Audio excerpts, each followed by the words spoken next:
Buyurun.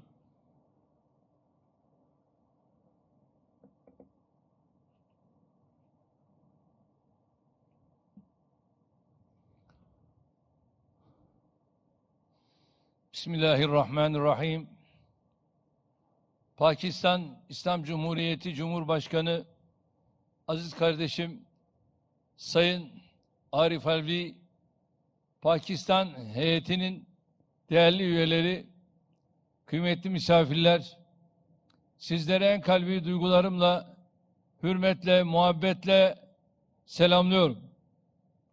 Pakistanlı kardeşlerimizi bu ülkeye ihraç edilen 4 Milgem korvetinden ilkinin denize inme töreni vesilesiyle ülkemizde ağırlamaktan büyük bir memnuniyet duyuyorum.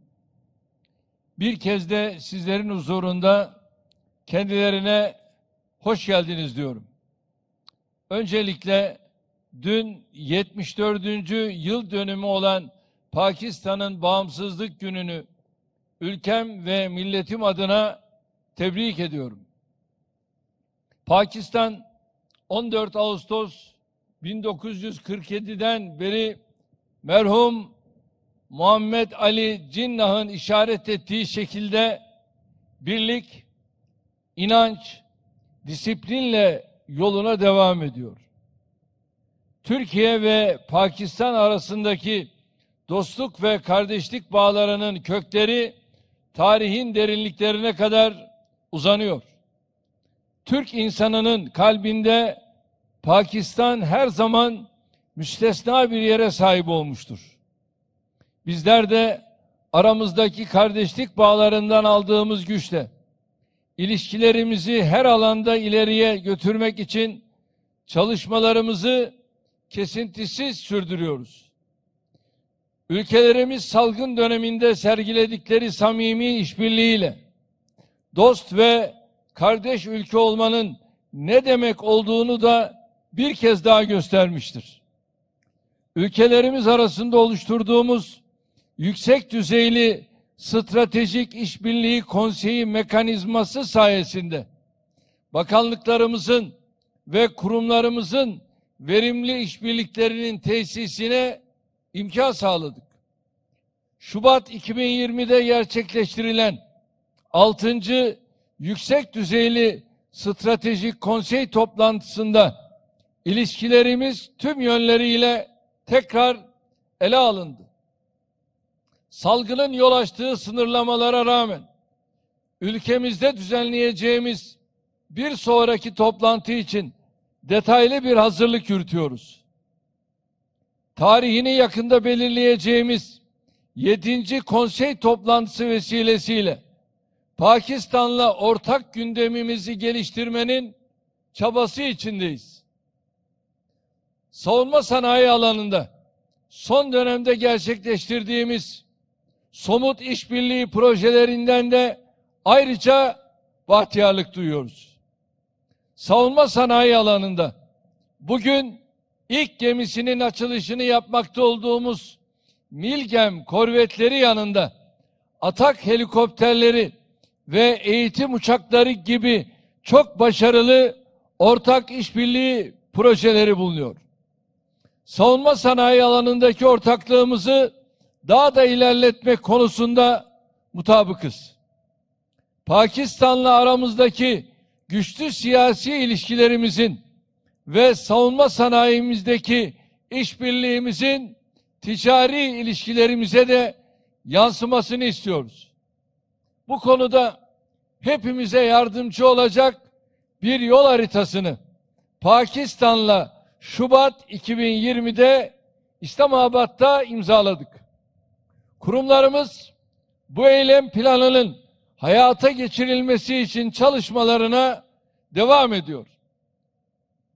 Salgına rağmen geçtiğimiz yıl ikili ticaret hacmimizde düşüş yaşamamış olmamız da bir kazanımdır.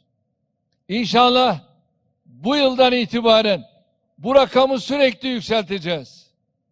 Pakistan 2 milyarı aşkın nüfusuyla önemli bir bölge olan Güney Asya'da barışın tesisi ve refahın artırılması çabalarında kritik bir rol üstlenmektedir.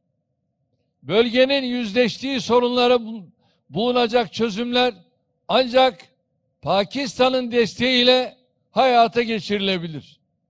Bu çerçevede son dönemde çatışmaların yoğunlaştığı Afganistan'a barış ve istikrarın gelmesi konusunda da Pakistan'a hayati görevler düşüyor. Giderek artan istikrarsızlığın Afganistan'da yeni bir göç dalgasını tetiklemesi yönündeki endişeleri ancak bu şekilde ortadan kaldırabiliriz. Türkiye olarak İran üzerinden gerçekleşen ve giderek yoğunlaşan bir Afgan göçmen dalgasıyla karşı karşıyayız.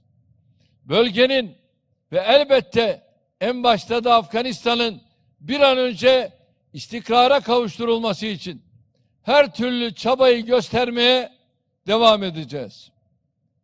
Bunun için de Pakistan'la işbirliğimizi artarak sürdürmemiz gerekiyor.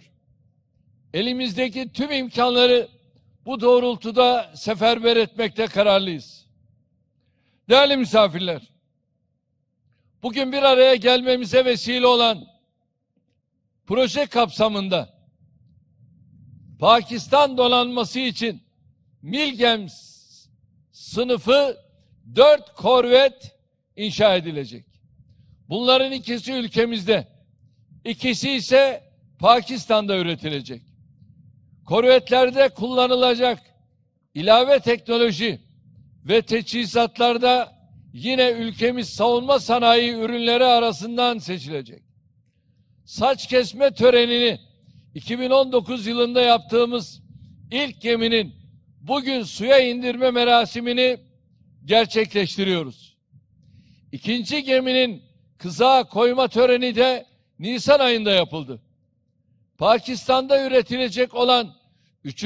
geminin omurgasının kızağa indirilmesi töreni geçtiğimiz yılın Ekim'inde 4. geminin saç kesme töreni de bu yılın Haziran'ında icra edilmişti. Sözleşmesi yaklaşık 3 yıl önce imzalanan bu projeye göre 2025 yılına kadar korvetlerin teslimatı tamamlanacak. Görüldüğü gibi tüm gemilerin üretim süreçleri planlandığı şekilde yürüyor. Pakistan'ın her kazanımını kendi kazanımımız olarak görüyoruz. Milli Savunma Bakanlığımızın savunma sanayi alanında işbirliği yaptığı 80'e yakın ülke arasında Pakistan'ın ayrı bir yeri vardır. İnşallah diğer alanlardaki ilişkilerimizi de arzu ettiğimiz seviyeye çıkartarak bölgemizde ve dünyada örnek bir dayanışma ortaya koymayı sürdüreceğiz. Bugün ayrıca Türk Deniz Kuvvetleri Komutanlığı'nın ihtiyacı için üretilmesi planlanan 10 adet açık deniz hareket ve karakol gemisinden ilkinin ilk saç kesimini de yapıyoruz. Üzerinde bir helikopter ve görünmez insansız hava aracı da yer alacak bu karakol gemilerimiz 21 gün boyunca denizde kesintisiz görev icra edebilecek. Karakol gemilerimizin ilkini inşallah 2023 Mayıs'ında deniz kuvvetlerimize teslim edeceğiz. Böylece Türkiye kara ve hava unsurlarının yanı sıra denizde de hem üretim hem operasyon gücünü sürekli artırmaktadır. Elbette bu noktaya kolay gelmedik. İstiklal Harbimizin ardından 1974'e kadar olan bu dönemi bir kenara bırakıyorum. Sadece son 47 yılda yaşadığımız hadiselerin her biri bizi böyle güçlü bir yapıya sahip olmaya mecbur bırakmıştır. Ülkenin yönetimini üstlendiğimiz 19 yıl boyunca savunma sanayimizin her projesiyle, her yatırımıyla, her sıkıntısının çözümüyle bizzat ilgilendik. Terörle mücadeleden sınır ötesi harekatlarımıza kadar attığımız her adımda maruz kaldığımız açık, gizli ambargoları biz biliyoruz. Ama bunların hiçbiri bizi yıldıramadı, hedeflerimizden uzaklaştıramadı. Sonuçta savunma sanayindeki dışa bağımlılığımızı %80'lerden %20'lerin altına çektiğimiz bir yere geldik. Son 6 yılda Suriye, Libya ve Karabağ'da ortaya koyduğumuz güçlü duruşun ve elde ettiğimiz başarıların gerisinde işte böyle büyük bir emek, işte böyle büyük bir mücadele, işte böyle büyük bir azim vardır. Ülkemizde kötü komşu insanı hacet sahibi eder diye bir söz vardır. Batılılar bize vermedikleri her savunma sanayi ürünüyle kendi tasarım ve üretim sürecimizi başlatmamıza yol açmışlardır. Sağ olsunlar. Türkiye'yi köşeye sıkıştırmak, çaresiz bırakmak ve dayattıkları istikamete yönlendirmek için uyguladıkları sinsi politikaların bugün bizi getirdiği yer sebebiyle aslında kendilerine şahsım ve milletim adına teşekkür ediyorum. Halen yürütmekte olduğumuz ve önümüzdeki 4-5 yıl içinde hepsi de neticelenecek projeler devreye girdiğinde Türkiye savunma sanayi alanında dünyanın en üst ligine çıkmış olacaktır. Cumhuriyetimizin kuruluşunun 100. yılı olan 2023'te milletimize vereceğimiz en büyük armağanın işte bu olduğuna inanıyoruz. Türkiye büyüdükçe ve güçlendikçe elde edeceği imkanların her birini dostlarıyla, kardeşleriyle bölüşmekten memnuniyet duyan bir ülkedir.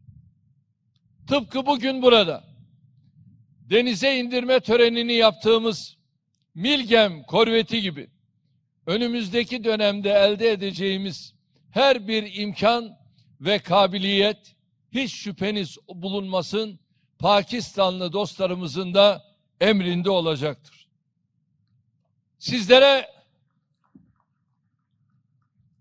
Sizlere veda etmeden önce dün Kahramanmaraş'ta yangın söndürme çalışmaları esnasında kaza kırıma uğrayan uçakta hayatını kaybeden Rus ve Türk mürettebat için taziyelerimi sunuyorum. Aynı şekilde Kastamonu, Bartın ve Sinop'taki sel felaketlerinde vefat eden kardeşlerimize de Allah'tan rahmet niyaz ediyorum. Milletimizin ve yangında mücadelemize destek veren Rus dostlarımızın başı sağ olsun. Rabbim ülkemizi daha büyük felaketlerden ve acılardan korusun. Bu düşüncelerle bir kez daha denize indirmekte olduğumuz korvetin Pakistanlı kardeşlerimize hayırlı olmasını diliyorum. Bu projenin hayata geçmesinde emeği olan herkesi tebrik ediyorum. Mevla kardeşliğimizi daim eylesin diyorum. Hepinize sevgilerimi, saygılarımı sunuyorum. Hodafız. Açık Deniz Karakol Gemisi Projesi 1. gemisinin ilk saç kesiminin Cumhurbaşkanımız Sayın Recep Tayyip Erdoğan ve Pakistan Cumhurbaşkanı Sayın Arif Alvi tarafından yapılması arz olunur.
A protokolü mensup konukların tören anısı fotoğraf çekimi için platformu teşrifleri arz olunur.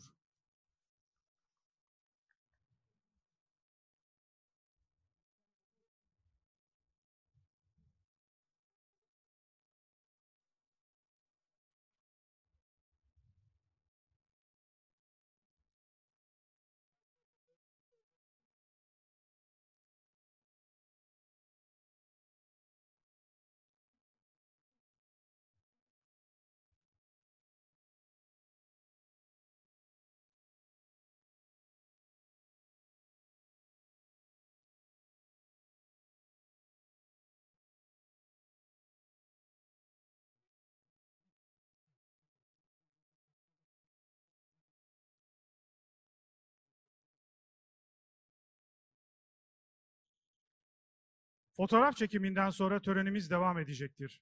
A protokolü mensup konukların fotoğraf çekimi için platformu teşrifleri arz olunur.